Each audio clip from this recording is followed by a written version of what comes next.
think it's international everywhere. Okay. Thanks, Father. See you next time. Next time. I'm coming back to Sudan for me to come and meet up with my family. My family, they are having a reunion ceremony, and that is a ceremony to mark. It's just like a Thanksgiving ceremony, where because a lot of my family were all scattered during the war. My mom was in a different place, my other siblings, my father. It's a belief that once we are all together, it's the time now for us to say thank you to the spirit. So.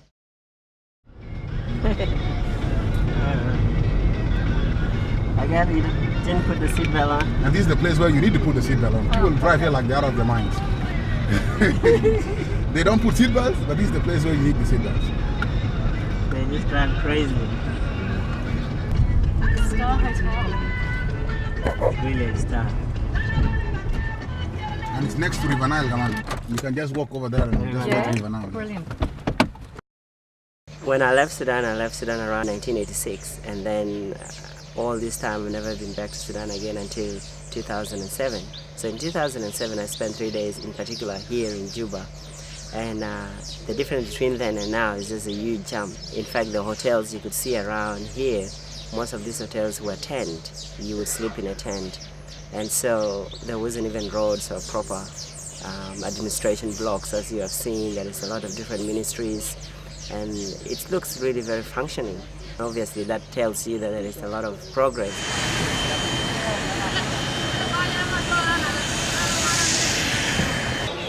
Okay, so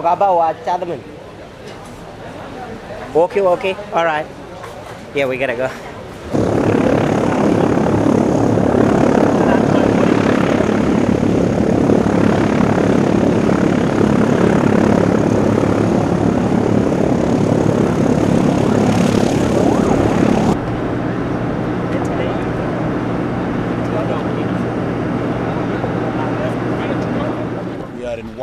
Wow.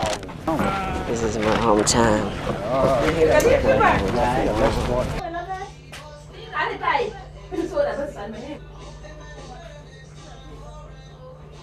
The issue of war has really affected me a lot, and I've seen the consequences. When I left Kakuma refugee camp, where I was for the last 13 years, when I was in the camp, I had one wish that I was always telling myself, if ever I become a better person in life, I would always wanted to do anything I can to stop anyone else to go through what I went through. For the first time in my life that I will be with all my family without anybody else, something that I've never dreamt of before. Someone might rock up to me, oh, how are you? I'm your sister, I'm your brother, I'm your who, and so I'm like, all right. So in that moment, I don't know what I'll do, because my coming has really has brought together my whole family, and it's people that I've met before, people that I haven't met.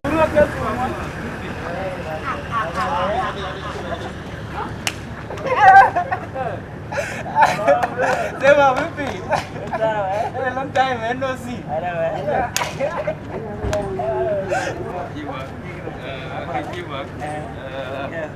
Welcome. Okay, thank you.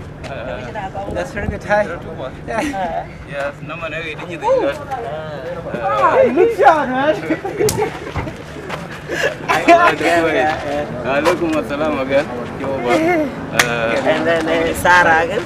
Yeah, okay. I'm Vincent. Hi, Vincent. Nice to meet you. Yeah, Sarah. fine. My grandma, we cannot go today. She said we cannot go to the place of coronation before we go to see her. Place of? We cannot go to the place of accommodation before we see her. Yeah, of course. That's better. Hey, Mama!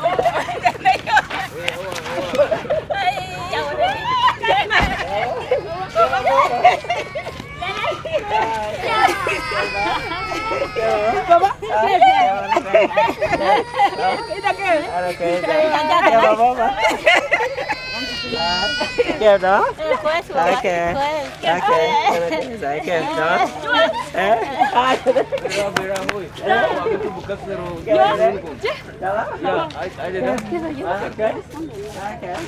Kêu đó.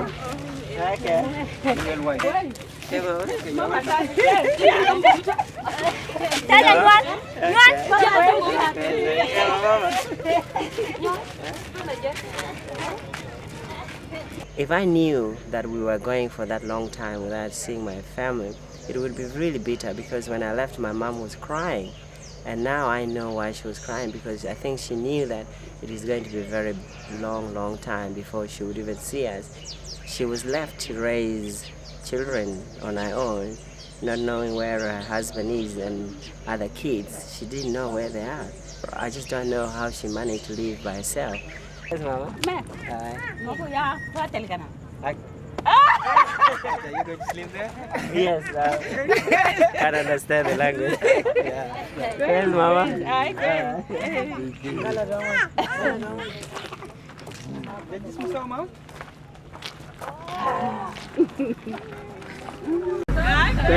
look so much like your mother. It's true. I always knew that too, because he doesn't look a lot like that. Doesn't look Dinka. He doesn't look anything like We always knew that. They always look like the mother or the auntie. Yes, Mama. Okay. I really need to be part of the history of making of the South Sudan. I saw my role very clearly in terms of mobilizing young people and say, guys, we fought as child soldiers. We saw the consequences. There is a chance for us now to say no.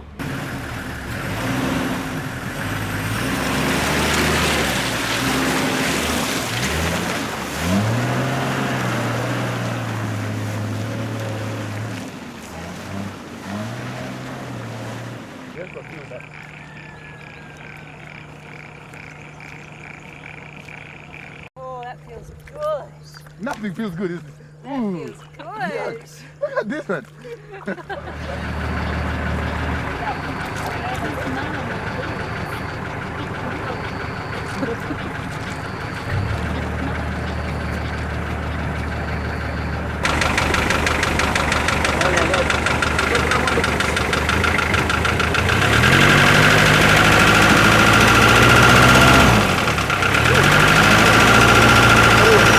The second reason that I'm here as well is that I'm trying to work with people in the villages, people who are really suffering. What can I do to really sort of uplift them from that poverty line, to bring them or make them more self-reliant as well.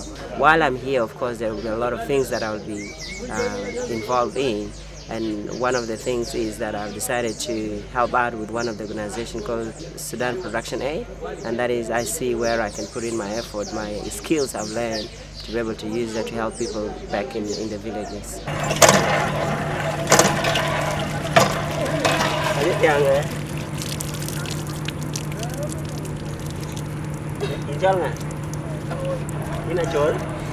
Okay. Bye rồi.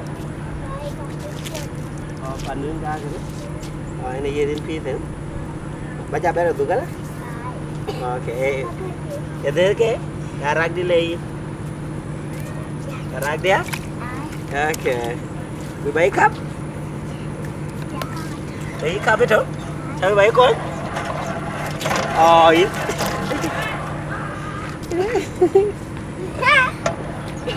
Okay.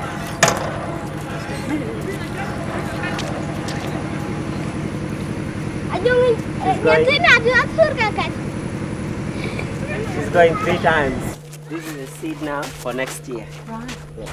So it has to be really dry and aired out. So next year, this is what they will use. Right, and that's it. That's all they've got. That's it. So if you have many of these and reduce the labor, because all they do is using kneeling and the local digging materials that are not very efficient. So it takes them ages to plant. Just so someone will have to do a very small. You see, there's still a vast land going all over up to the end. Yeah. So if, for example, you are using ox flour, they can feed themselves for a year, sell some, and she was the one who did that, and you can see how, she can manage with her age,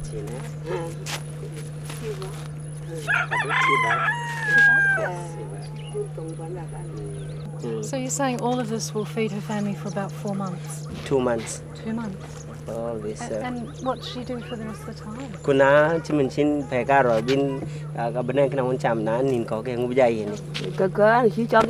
Then there's nothing else. After 2 months, then now they just have to struggle until another rainy season. For a year? For a year.